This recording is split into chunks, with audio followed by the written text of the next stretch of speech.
Thank you very much. Let's give Scott a tremendous round of applause for a great job he just did. Give Scott a round of applause, if you please. How many have major goals you'd like to achieve? Raise your hands, please. Major goals you'd like to achieve. Fantastic. Shake someone's hand on your right and left. Look them in the eyes and say, you have something special. You have greatness within you. Do that right now, please.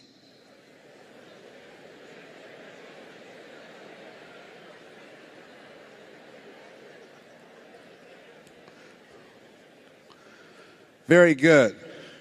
I like to ask audiences how many have major goals you'd like to achieve. And I want to ask you another question, because I've been reflecting on this. Last year I had a reoccurrence of the little c, cancer. 15 years ago I was diagnosed with prostate cancer and given a 2 to 3 year prognosis. One of the things I think that doctors should never tell someone they're terminally ill, what they should say is, my knowledge and ability to help you has terminated.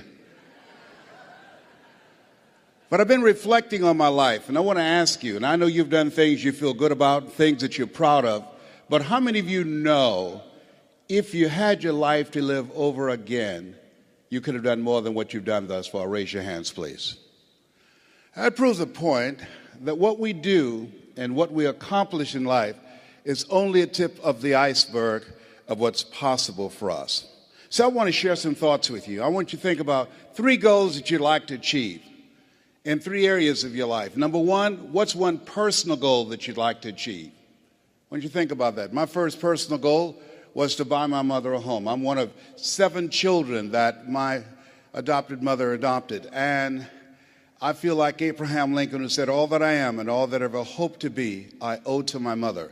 She was a domestic worker on Miami Beach in the United States, and she cleaned homes and she kept children. And we wore the hand-me-down clothes of the children that she kept. She cooked for families, and we ate the food left over from the families that she cooked for. These were very kind and generous people. They would say, Mamie, whatever food is left over, you can pack it up and take it home to those children that you have adopted. And I used to walk around these big, beautiful mansions, and I'd say, Mama. And she said, what is it, Leslie? When I become a man, I'm going to buy you a big, beautiful home, just like this. How many have somebody special you'd like to do something for? Raise your hands, please. Very good. We're going to show you how you can make that happen. Now I want you to think about your financial goals, growing your business, advancing your career, taking your life to the next level. I want you to think about the goals that you've set for yourself, why you've invested in yourself and being here. And whatever the goals are that you've set for yourself, and I hope you've raised the bar on yourself, I want you to multiply it 100-fold. I found that most people fail in life not because they aim too high and miss. I found that most people fail in life because they do what I did for most of my life, aim too low and hit. And many never aim at all. Now I want you to think about your social contribution.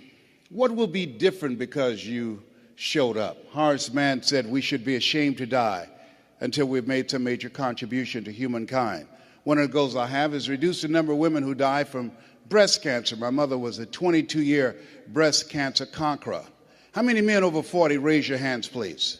Men over 40. Very good. One of the goals every time I speak, I encourage men to get their PSA test, which stands for prostate-specific antigen, and their digital rectal examination. And I'll be glad and they can check our prostate by looking in our ears. You know, it's got to be a better way. I'm turning red as I talk about it, but you can't see it. A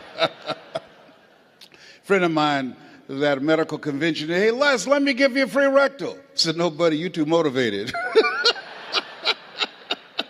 Homie, don't roll like that, you know.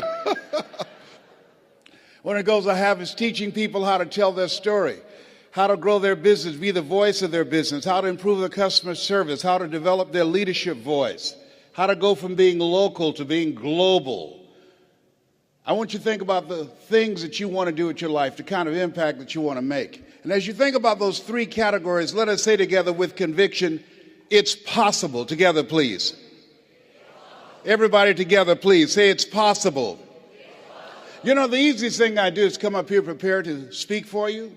But the most difficult thing that I've ever done and took me years to do was to believe that I could do it. Given my beginning, born in an abandoned building on a floor in a poor section of Miami, Florida, called Liberty City, with a twin brother, being adopted, being labeled educable, mentally retarded in the 5th grade and put back from the 5th grade to the 4th grade, and failing again in the 8th grade, and not having any college education. And if both my birth parents stood up and said, "Hello, son," I would not know either one. You know, I saw a movie late one night, and in this movie called Magnolia, Tom Cruise, and there was a line in there that said, "We might be through with our past, but our past is not through with us." How many of you know there are things that we've experienced that can impact the way we see ourselves? Raise your hand as you understand that. And so as you look at yourself and look at your goals, I want you to write this down. You don't get in life what you want, you get in life what you are. You have to create an achiever's mindset. You have to create that yourself. My favorite book says, "Be ye not conformed to this world, be ye transformed by the renewing of your mind." And what you're doing right now is an indication of what's most important. As you begin to invest in yourself, setting aside a time to be here.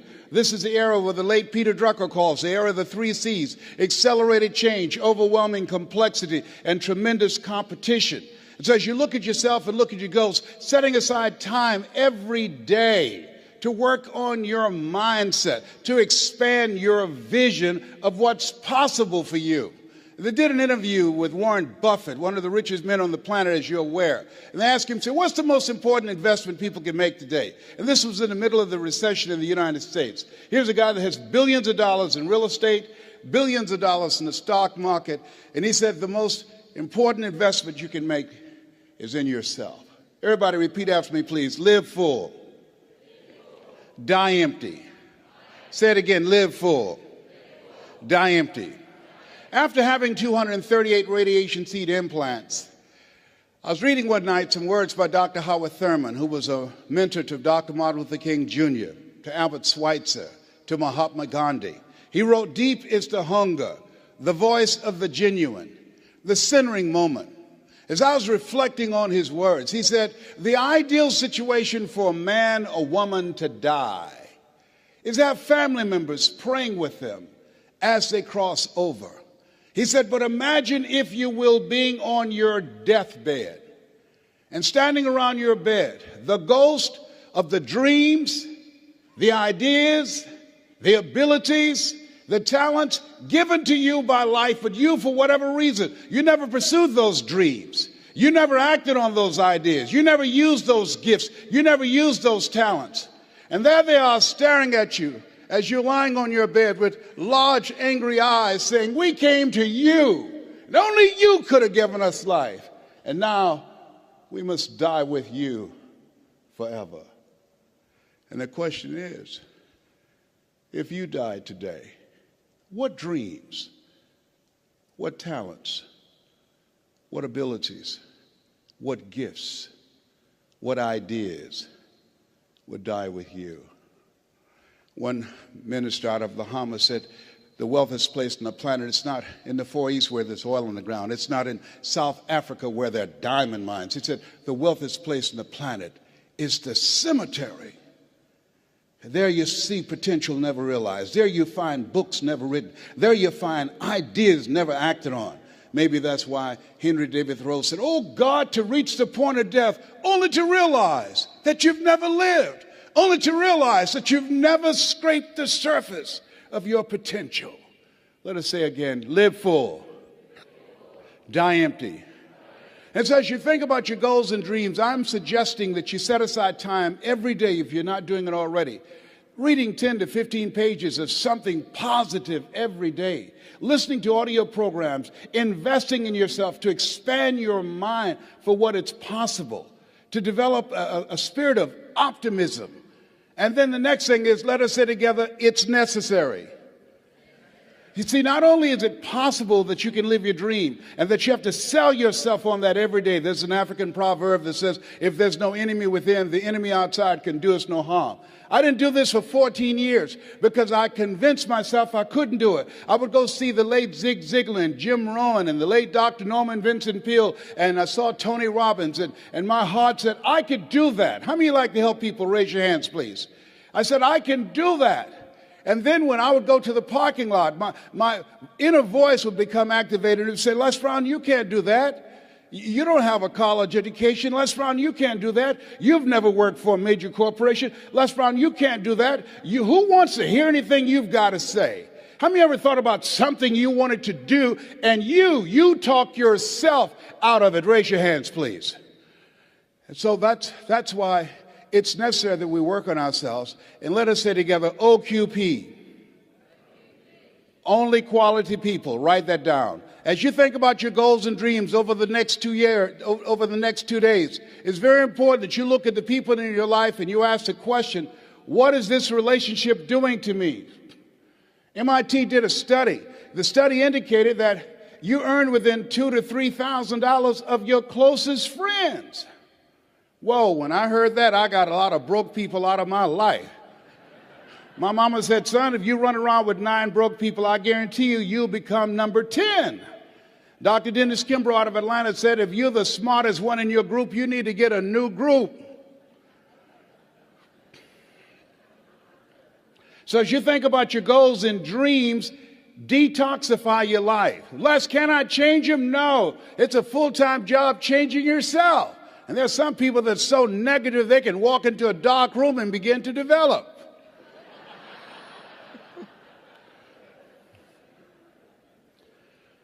And so it's very important that you look at the people that's in your circle and begin to understand, are you growing mentally and emotionally and spiritually and professionally? Are they an asset to you or a liability to you? The other thing is, as you look at your goals and look at your dreams, let us repeat this, please. Make your move before you're ready. Yeah, write that down. See, I said, well, I don't have a college education. I don't have any paper or alphabets behind my name. And I realized that if you want to make it in life, you want to make your mark, you've got to become a risk taker. Viscott said, if you're not willing to risk, you cannot grow. And if you cannot grow, you can't become your best. And if you can't become your best, you can't be happy. And if you can't be happy, then what else is there? I like what Helen Keller said. She says, life is short and unpredictable. Eat the dessert first.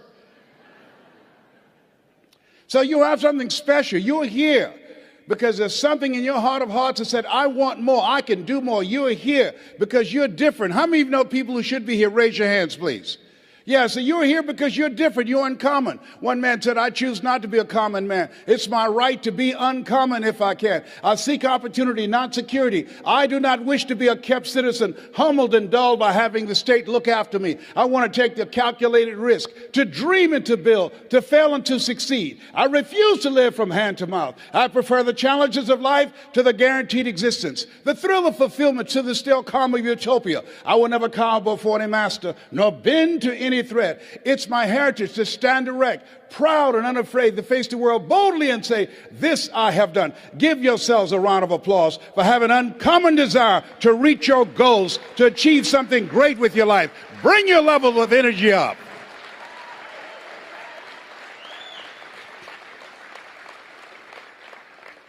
So as you look at yourself, not only must we begin to upgrade our relationships, but the other thing is, as you look at your goals and look at your dreams, write this down. You will fail your way to success. See, 85% of people allow their fear of failure to outweigh their desire to succeed. You're going to make some mistakes, and it's okay. Anything that's worth doing is worth doing badly. It's worth doing right if you know how to do it, but if you don't know how to do it, it's worth doing badly until you get it right. You have to be willing to experiment with life. I've done a variety of things, and I had absolutely no idea I have the ability to do those things. Here's what I can say about you, and I don't even know you. You've got greatness within you, but you will not discover your greatness in your comfort zone. You've got to be willing to get outside of your comfort zone, because in order to do something you've never done, you've got to become someone you've never been. And most people, they go to their graves with their greatness still in them.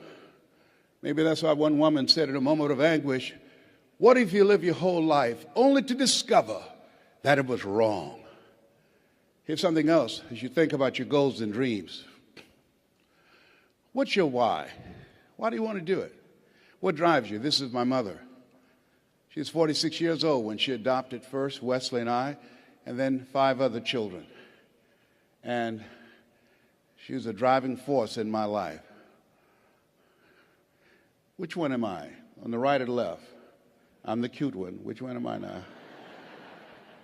I'm the one on the left, all right? Yes, indeed.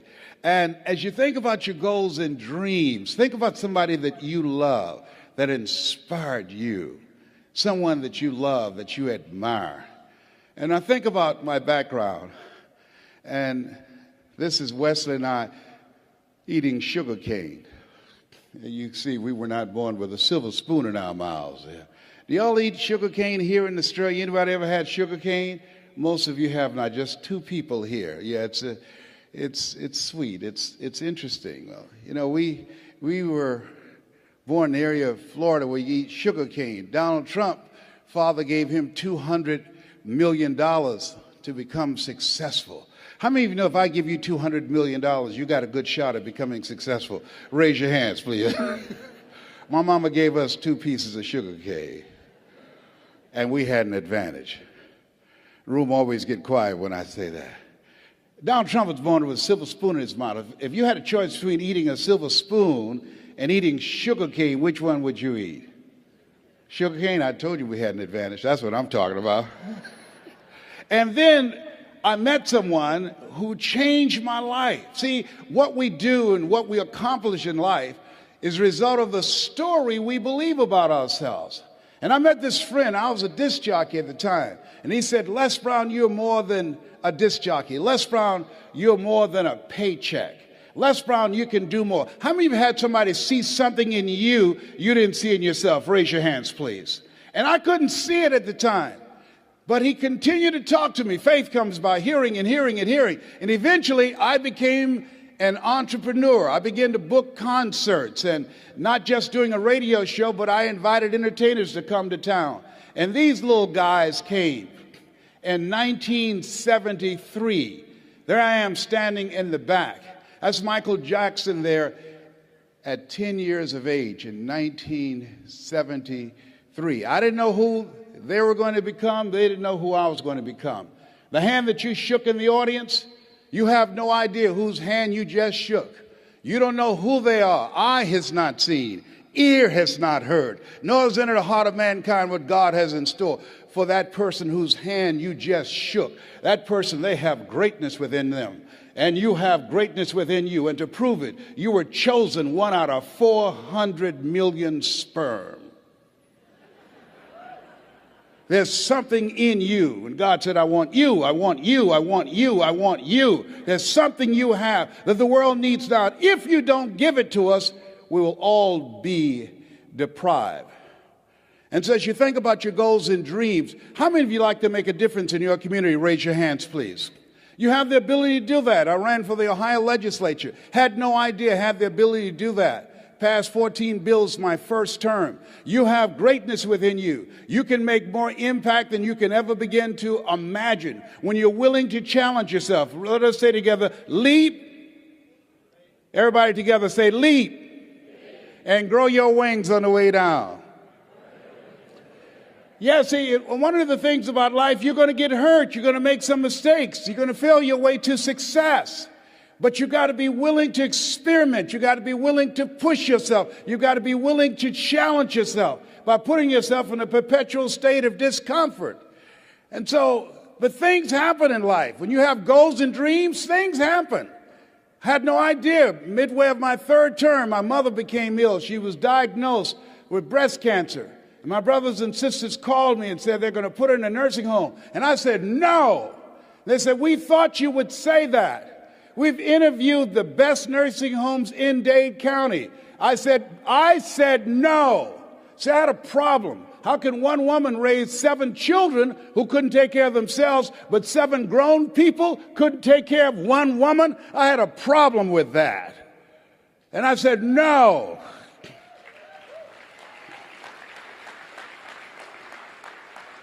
So I resigned from the Ohio legislature and I came back to Miami to take care of Mama, and took care of her until 89.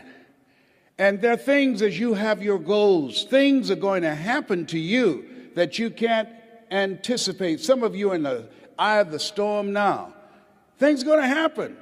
And don't say, well, why does this have to happen to me? Why not you? Who would you suggest?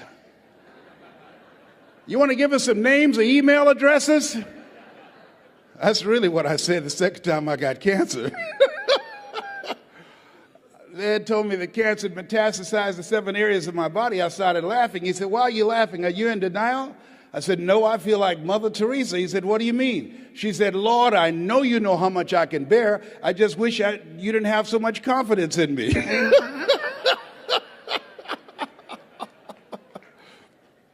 There's times in your life when things are going to happen that you've got to begin to put your dream on hold. And you might have to reinvent yourself. How many have already gone through that? Raise your hands, please. It's called life. And don't tell everybody about it. 80% don't care, and 20% glad as you. You have to suck it up and handle it.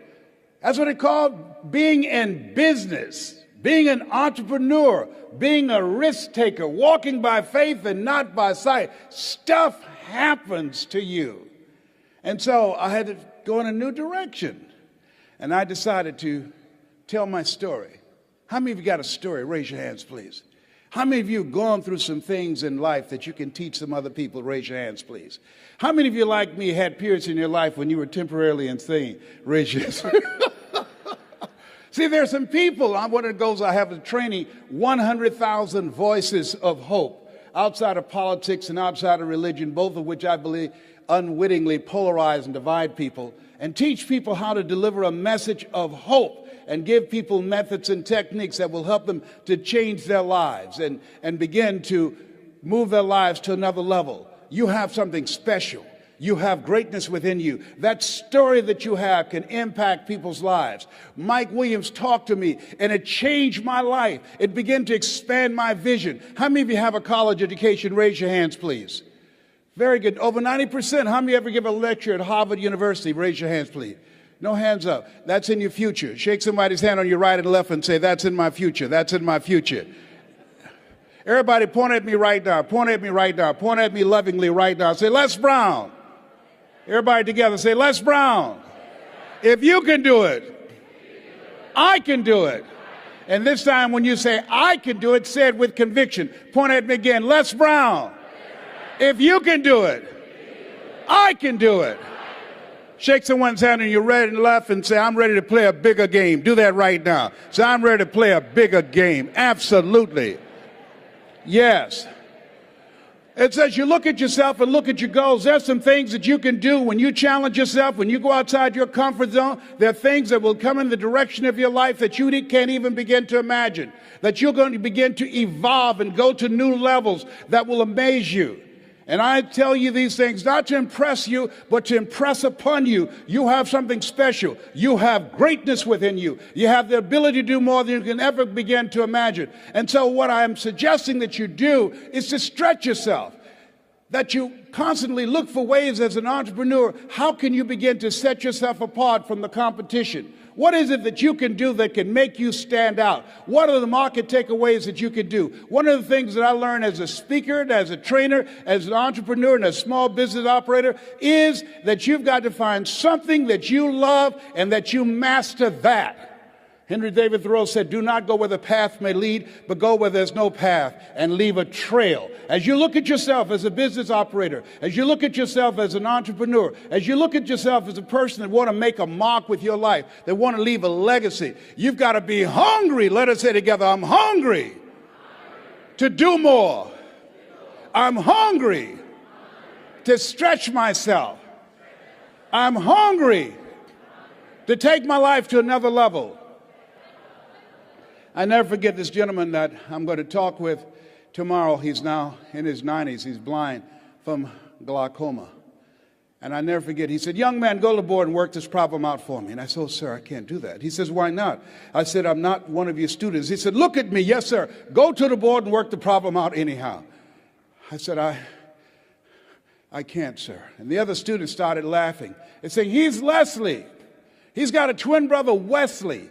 Wesley is smart. He's DT. He said, what's DT? He's the dumb twin. And I said, I am, sir. As the students laughed, as some of you did. And he came from behind his desk. He looked at me. He said, don't you ever say that again. Someone's opinion of you does not have to become your reality. And that was a turning point in my life. On one hand, I was humiliated, but on the other hand, I was liberated. Because he looked at me with the eyes of Goethe, who said, look at a man the way that he is, he only becomes worse. But look at him as if he were what he could be, then he becomes what he should be. He said, young man, what do you want to do with your life? I said, sir, I want to make my mother proud, sir. He said, how do you plan to do that? I said, when I get out of high school, I'd like to be a disc jockey. He says, is that right? I said, yes, sir. He says, good. I'm going to tell you some things to do. I said, what is it? He says, number one, he said, I want you to work on your mind. He said, here's some motivational materials I want you to listen to by Dr. Norman Vincent Peale and Earl Nightingale. Train your thinking. Write this down. This is very important. What you think about, you bring about. He said, I want you to train your mind to serve you. And I want you to focus on becoming a disc jockey every day. I want you to see yourself on the radio talking to thousands of people. I want you to see yourself doing the things that you want to accomplish. Hold the vision. And I encourage you to do the same thing, whatever area, whatever you want to do, whatever business that you're in, whatever industry that you're in. You want to see yourself there and hold the picture of what it is you want to accomplish.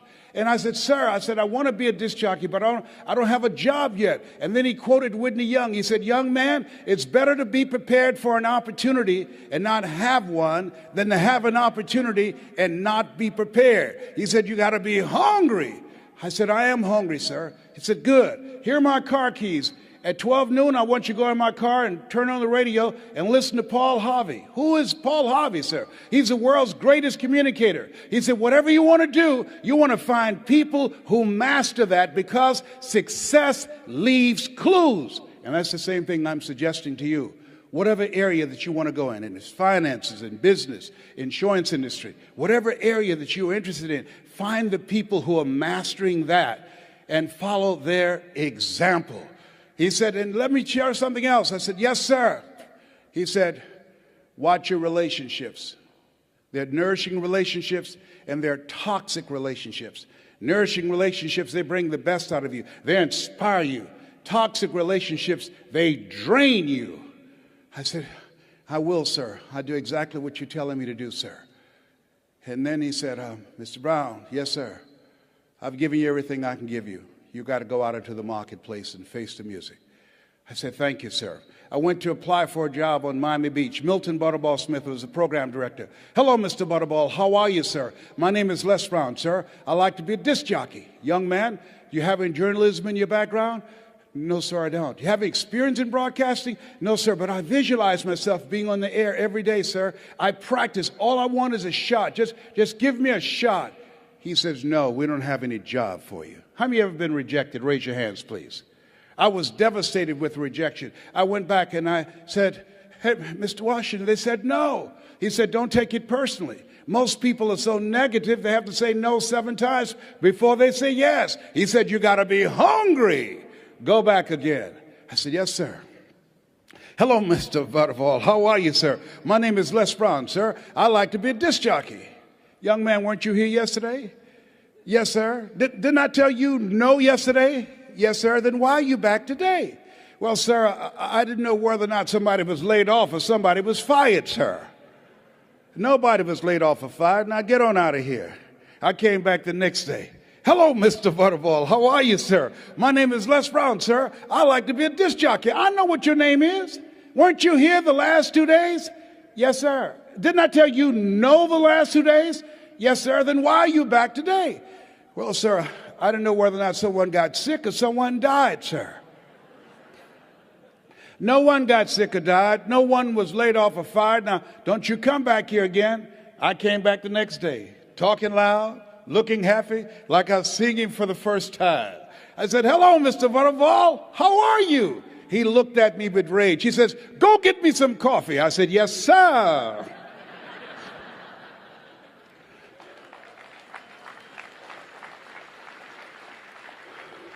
My favorite book says the greatest among you will be your servant. How many of you are serious about reaching your goals? Raise your hands, please. Here's something I encourage you to write this down. Provide more service than you get paid for. As small business operators, and you're going to do market takeaways, you've got to provide more service than you get paid for. You've got to build relationships with people. You've got to be able to tell your story because people do business with people they know, like, and trust. You've got to look for ways, as a lady who became the dominant force in her industry, and they said, how did you get here? In an industry that's dominated by men, and she said, it's not our intention to please our customers or to satisfy our customers. Our intention is to amaze them with the quality of the service that we provide for them. And so you have to literally amaze your customers, go above and beyond as you begin to anticipate what their needs are and look for ways in which you can begin to impact them. And so as you look at your goals and dreams, the people that are willing to do that are hungry. He said, Mr. Brown, go face the music. I went to apply for this job 3 different times.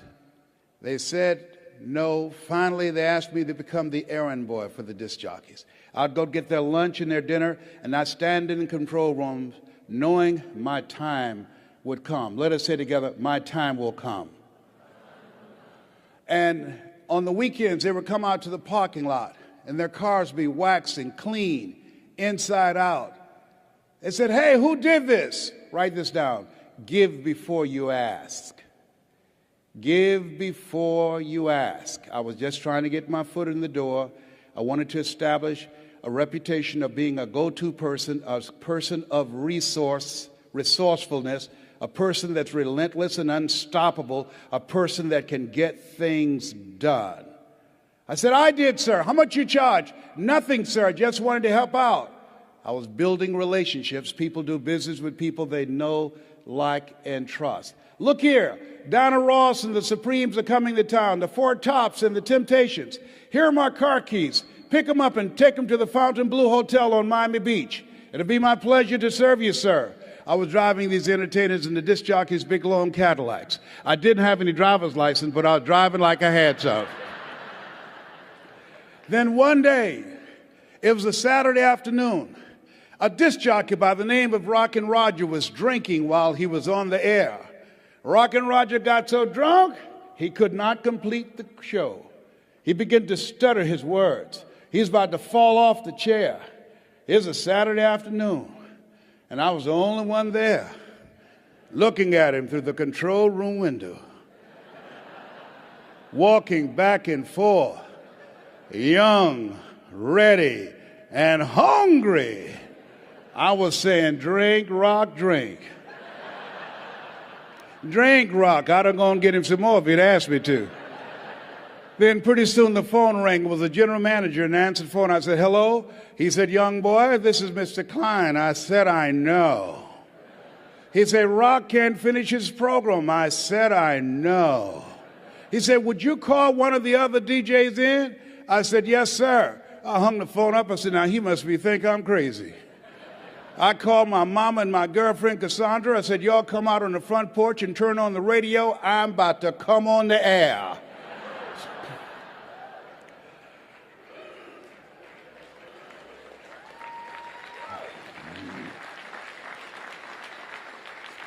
I waited for about 20 minutes, and then I called him back. I said, Mr. Klein, I can't find nobody. He said, young boy, you know how to work the controls? I said, yes, sir. He said, go in there and segue the records, but don't you say nothing here. I said, yes, sir. I couldn't wait to get old Rock out of the way. I put on a fast record. I said, look out, this is me, LB Triple P, Les Brown, your platter playing papa. There were none before me, and there will be none after me. Therefore, that makes me the one and only. Young and single and love to mingle, certified, bona fide, indubitably qualified to bring you satisfaction and a whole lot of action. Look out, baby, I'm your love man. I was hungry. Get the old man a round of applause. I was hungry. I was hungry. Shake someone's hand on your right and left, look them in the eyes and say, you got to be hungry. Do that right now. Shake someone's hand and say, you got to be hungry. People that are hungry are willing to do the things today others won't do in order to have the things tomorrow others won't have. People that are hungry believe, always strive to get on top in life because it's the bottom that's overcrowded. People that are hungry know if you want to be successful, you must be willing to do the things today others won't do in order to have the things tomorrow others won't have. I didn't do what I'm doing right now because it was hard. How many of you decided not to do something because it was hard? Raise your hands, please. I want you to write this down. If you do what is easy, your life will be hard. Complain, point at your circumstances, give up your power, blame the government, blame the economy. If you do what is easy, your life will be hard. But if you do what is hard, your life will be easy. It's hard to make a radical change in your behavior. It's hard to take ownership. It's hard to swallow the bitter pill that wherever you find yourself, at some point in time, you made an appointment to be there. That's hard. That's hard. If you do what is easy, your life will be hard. But if you do what is hard, your life will be easy. I don't know what your goals are. I don't know what you want to do with your life. Here's what I know about your being here. That there's something in you that waits and listens to the voice of the genuine in yourself. It will be perhaps the only guide you will ever have. And if you cannot hear it, all of your life, your days will be spent on the ends of strings that somebody else pulls. And I submit to you, the reason that you're here is that in your heart of hearts, you've said, I'm going to pull my own strings. I say to you, the reason that you're here is something about you that says, I'm going to control my own destiny. There's something about you that when you pointed your fingers at your circumstances, you realize you had three pointing at yourself. So I want to dedicate something to you that my mother loved to hear me say. Mama was a 22-year breast cancer conqueror. I want to dedicate this to you, to the achiever in you, to the greatness in you, to the unexpressed gifts, talents, and abilities that you have in you that's hungry to get out. And it says simply this. Leslie, yes, ma'am, Mama. Say that thing for me, boy, that it makes me feel good. It says simply this. If you want a thing bad enough to go out and fight for it, to work day and night for it, to give up your time, your peace, and your sleep for it, if all that your dream and scheme is about it, and life seems useless and worthless without it, and if you gladly sweat for it and fret for it and plan for it, and lose all your terror of the opposition for it, and if you simply go after that thing that you want with all of your capacity, strength and sagacity, faith, hope, and confidence, and stern pertinacity, if neither cold poverty, famish or gulf, sickness or pain of body and brain can keep you away from the thing that you want, if dogged and grim you besiege and beset it with the help of